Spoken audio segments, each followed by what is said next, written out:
That afternoon, Hero was waiting for Thomas. He was excited. His firebox flared and his steam swirled. Percy will be here soon with your water injector. It's the last part you'll need to make enough steam. I wonder if Sir Topham Hatt will have seen any pictures of me.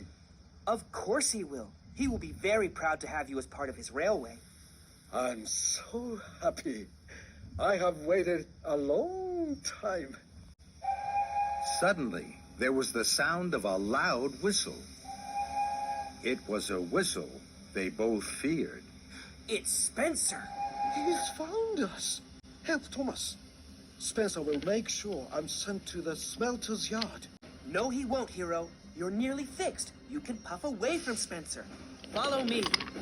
So, with a pounding puff and a heaving huff, Hero was on the tracks, following Thomas to steam away from Spencer. Hero steamed down the track, rattling and clattering. His pistons pumped and his boiler bubbled. Well done, Hero! Thank you, Thomas! Then there was trouble. Spencer snaked onto the tracks behind Thomas. Found you, Thomas. Spencer! Thomas's wheels whirred like the wind. You won't get away from me this time. Hero chuffed as fast as he could. He wanted to whoosh away from Spencer. Then Spencer saw Hero and gasped. Spencer had never seen an engine as strange as Hero before. Who are you? Hero! That engine can't even puff properly. Hero's engine had started to clatter and clunk. His steam road shook and his cylinders creaked. Hero was worried.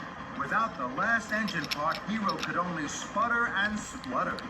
Hero's new lamp broke loose and hit Spencer. Now Hero's engine started to judder and jitter. Parts fell off, they clanged and they banged onto the track. Don't worry, Hero! You can do it! Thomas, help me! But the harder Hero huffed, the worse he wobbled. Keep puffing, Hero! More parts clattered and scattered from Hero's engine. Thomas! You can do it, Hero! I don't think he can. Hero knew Spencer was right. The master of the railway was once more a heap of scraps. Hero couldn't puff on. Is this what you've been doing, Thomas? Making a heap of scrap for the smelter's yard? Because that's the only thing that this engine's good for. Sir Topham Hatt will make sure of that. Thomas felt terrible. He had worked so hard, but he had let Hero down. How can I stop Hero going to the smelter's yard now? Then Thomas heard another whistle. It was Gordon and the Express. I'll race you to Maithwaite, slowpoke, Spencer! I'll win! Spencer was surprised. He saw Gordon thunder ahead with the Express. Oh, no, you won't, Gordon. I'll win. Spencer steamed after Gordon. His funnel flared and his wheels whirred. He didn't see Thomas looking down a smaller track. Don't worry, Hero. We'll hide you down here. Everything will be all right. But poor Hero looked sadder than ever.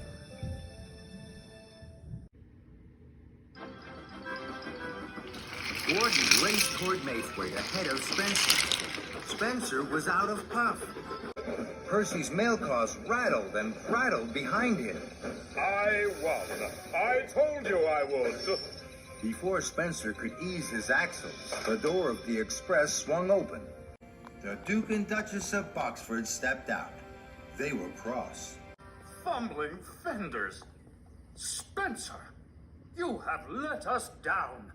We left you in charge of our summer house, and it's not ready for our holiday. Our friend Sir Topham Hatt says you spend all day watching Thomas. And taking mail cars that aren't yours. You told me you would take them back to Percy, and you haven't. Spencer's pride was in pieces. They have a very old engine, a heap of scrap, in fact. I was chasing it because, in fact, Sir Topham, you should please, Spencer, stop. Chasing engines that are a heap of scrap? We'll have to send you back to the mainland. It's quite clear. You're not fit to work. Please, may I help? I could work with Spencer at the summer house. I'm sure together we could have it ready in time. The Duke and Duchess were delighted. Thank you, Thomas. That is most kind of you. Please keep an eye on Spencer. He's clearly not feeling well. Spencer wished steam. It was all too terrible. It was getting late as Thomas chuffed to see Hero. Hero was very sad. You did everything you could, Thomas. But I know now. I will be sent to the smelter's yard. No, you won't. I won't let that happen to you. I promise. Don't give up. And Thomas steamed sadly away to Tidmouth. All the engines were worried about Hero and cross with Spencer. I'm sorry I left my mail car so close to Hero. I didn't know he was there. It looked like a very good hiding place. Don't worry, Percy. We all did our best. What should we do now? I'm going to tell Sir Topham Hatt. Why? We tried to fix Hero by ourselves. It didn't work. We need his help. First of all, I'll finish the summer house with Spencer. Then Sir Topham Hatt will know that I am a really useful engine, and he will want to help me. The other engines were quiet. They knew Thomas was right, but they were worried for Hero. He was their friend. They wanted to look after him. While I'm busy, will you all go and visit Hero? Of course we will, Thomas. All the engines whistled. They were a team for Hero. For the next few days, Thomas and Spencer worked on the summer house busily. Thomas didn't let Spencer out of his sight. Thomas's friends all looked after Hero. He was never alone for long. He laughed and told stories about his homeland to Emily, Gordon, and Percy. He listened to Edward's wise words and cared that Henry had to have special coal. He admired James's shiny red coat and thought Toby was very special, the only steam tram he had ever met. The Duke and Duchess came to visit the summer house. It was almost complete. They were very pleased. Spencer beamed. He told them all about it, while Thomas puffed quietly away to see Hero. Hero was happy to see Thomas. Hello, Thomas, my best friend. Hello, Hero. Thomas could see Hero was sad. Hero, I won't let you be scrapped. Believe me, tonight I will fix everything.